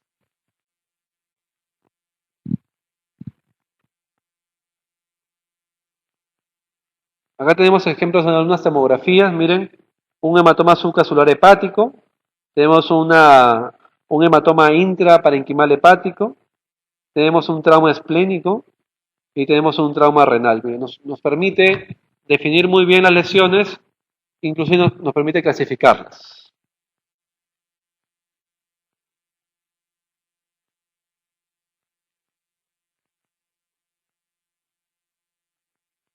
Indicaciones de la tomografía. En primer lugar, que el paciente sea estable. En segundo lugar, se ha indicado, tiene las mismas indicaciones para la ecografía que para el lavado perineal diagnóstico, fractura de pelvis, manejo no operatorio. Contraindicaciones, pacientes inestables. No puede ir un paciente chocado a tomografía, por si acaso. 18. La primera actitud ante un politraumatizado con sospecha de hemoperitoneo masivo por hipotensión y distensión progresiva abdominal es. ¿Cuál? Ah, la partotomía inmediata. Esa no es la primera actitud. La primera actitud es comprobar la vía aérea, que es la opción D. Lean bien las preguntas, por favor. Estas preguntas se las ponemos a propósito porque siempre caen, o siempre hemos caído. Alguna vez también yo marqué A, cuando era también, obviamente, estaba en preparación. O sea, siempre el A, B, C, D, E es primero y luego ya viene lo demás. ¿Ok? ¿De qué sirve operar a un paciente si no está intubado y de repente se va a morir en camino a sala? Primero es vía aérea permeable y luego ya viene lo demás. Siempre lean bien la pregunta, lean todas las posibilidades. De repente, si no venía la opción D, de repente a otra opción, pero siempre manteniendo el ABC. ¿Okay? Ahí está, el ABCD.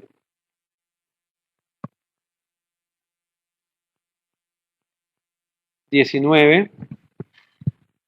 Paciente extraído al hospital tras haber recibido una puñalada en el abdomen. Se encuentra estable, presenta una herida paraumbilical izquierda. ¿Cuál de los siguientes enunciados decide la actitud terapéutica? E. ¿Algo más? D. A. Habíamos hablado que la ecografía no define lesión intestinal, por si acaso. La ecografía nos dice solamente líquido libre o no líquido libre, nada más. No, la respuesta está como está. A ver.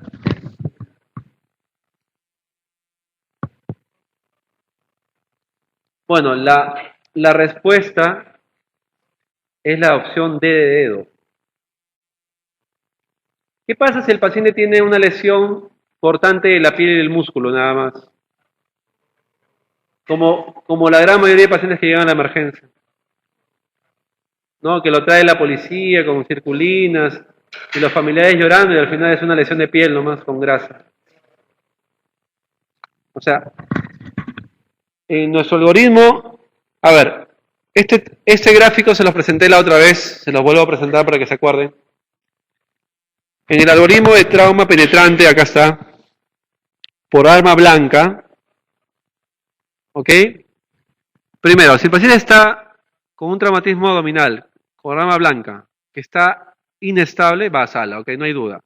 Segundo, que esté viscerado, va a sala, ¿ya? Y lo otro es, hacemos manejo diferido. ¿Cuál es el manejo diferido? Es la exploración de la herida. La herida se explora para definir si ha penetrado o no ha penetrado, ¿ya? Nosotros buscamos solamente la fase anterior. Si es que ha penetrado la fase anterior, le damos el manejo que vamos a ver el siguiente, que es un manejo conservador, donde se hospitaliza al paciente y queda en observación con hemogramas seriados, con control de temperatura, monitoreo hemodinámico teleado por los... monitoreo hemodinámico, ¿no? Ecografía, tomografía, etc. Pero si no ha pasado, se cose la herida, o sea, se sutura la herida, se le pone su vacuna antietánica y se va a la casa. ¿Ok? Eso es lo que define la actitud terapéutica. Y esta es una fotografía de un paciente que le exploramos la herida y se definía que pasaba a la fase anterior.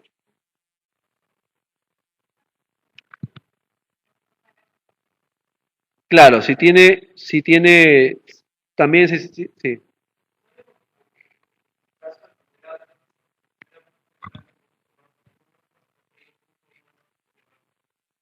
No, todo paciente con herida de arma de fuego va a sala. Las heridas punzopenetrantes, solamente el 60% se operan.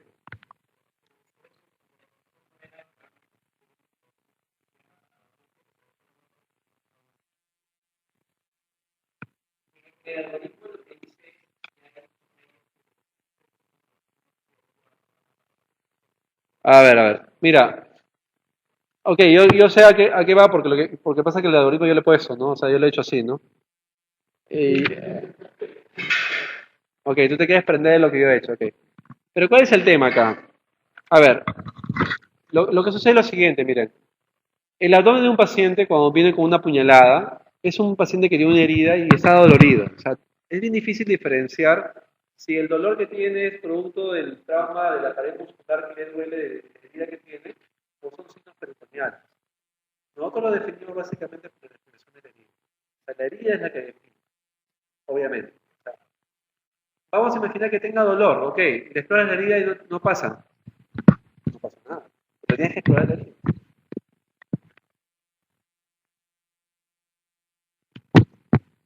Bueno, al paciente que sí pasa la fase anterior y lo manejamos conservadoramente, lo manejamos solamente por 12 horas. En 12 horas tenemos que definir si la frecuencia cardíaca se mantiene igual, si no hay leucocitosis, si no ha habido fiebre, si no hay signos peritoneales y el dolor ha disminuido, se le da de comer, tolerancia oral, tolera 6 horas y se va a su casa. ¿Ok? Ese es el algoritmo.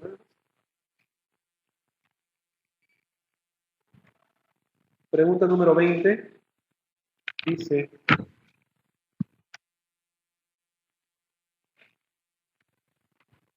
en la misma reyerta,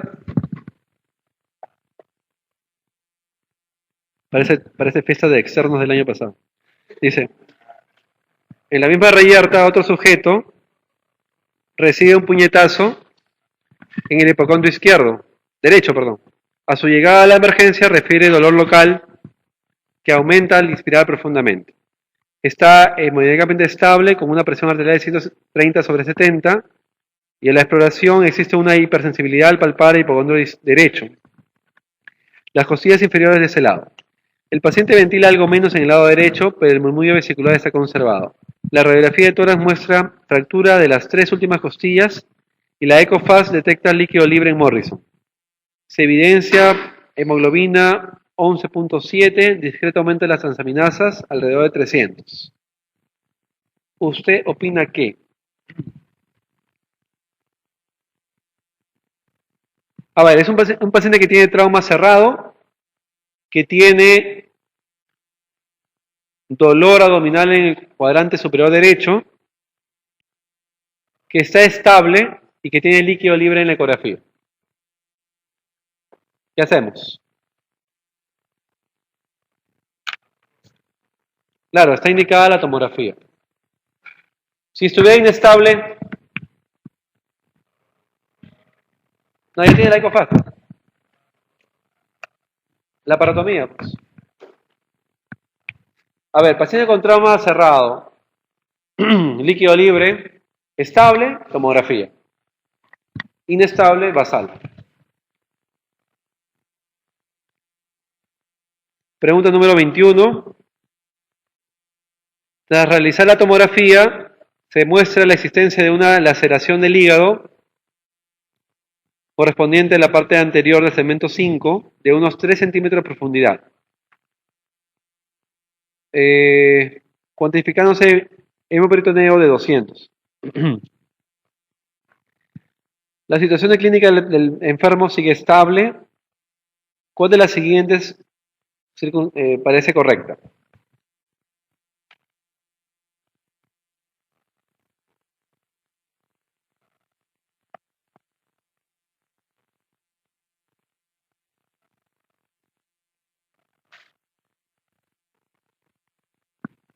A ver, el paciente que tiene un trauma abdominal, se le hizo la ecofaz, es estable, tiene tiene líquido libre, se le hace la tomografía, sale que tiene una lesión hepática de 3 centímetros. Tiene 200 cc de sangre, sigue estable. Entonces nosotros decidimos qué cosa. Que el paciente entra en un manejo conservador. Porque el paciente tiene un trauma de víscera sólida, no tiene lesión aparentemente de víscera hueca, no tiene neumoperitoneo.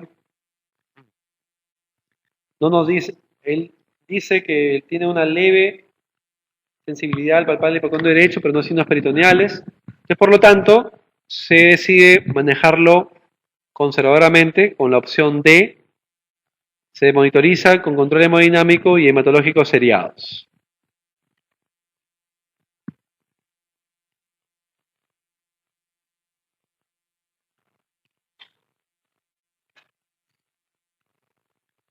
Entonces, para recordar,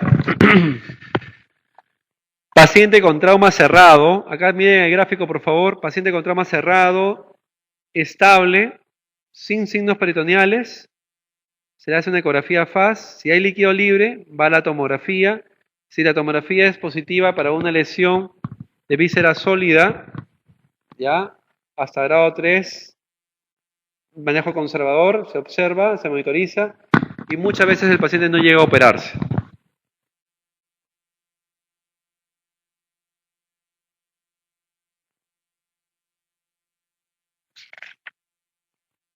Pregunta número 21. Perdón, 22, disculpe. Bueno, esta es la clasificación del trauma hepático. Acuérdense esos puntitos, solamente lo siguiente. El grado 1 es una lesión de 1 centímetro. Grado 2 de 1 a 3 centímetros y grado 3 de más de 3 centímetros. Es lo único que tienen que acordarse. Las preguntas vienen de eso, nada más. Grado 1, 1 centímetro. Grado 2, de 1 a 3. Grado 3, de más de 3 centímetros. Los pacientes que entran a manejo conservador, o sea, los pacientes que no se operan, son los pacientes que tienen trauma grado 1, grado 2 y algunas veces grado 3. Pero los pacientes que tienen grado 4, grado 5 y algunas veces grado 3 y obviamente el grado 6, todos se tienen que operar.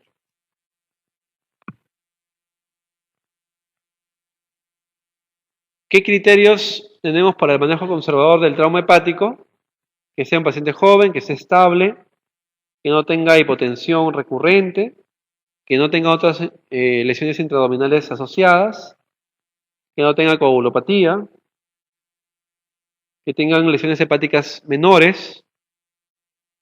El manejo es reposo absoluto, colocar una sonda nasogástrica, colocarlo en NPO algunos días de repente, monitoreo en una unidad de cuidados intensivos, monitoreo del hemograma y el hematocrito, tomografía cada 3 o 5 días, y se define como falla el tratamiento cuando el paciente encontramos que cae el hematocrito o que se vuelve inestable o que comienza con signos peritoneales. En ese caso, el paciente se tiene que operar.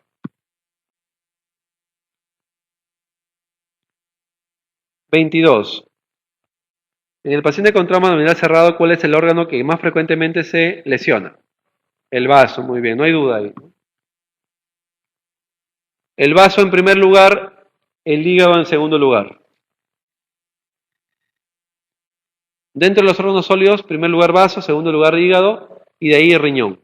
Es órganos sólidos, por su caso.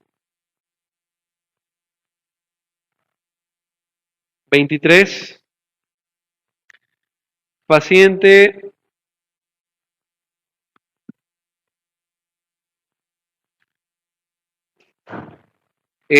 perdón, vamos a hacer acá un breve break porque vamos a cambiar la diapositiva, 5 minutos, 10 minutos puede ser. Gracias.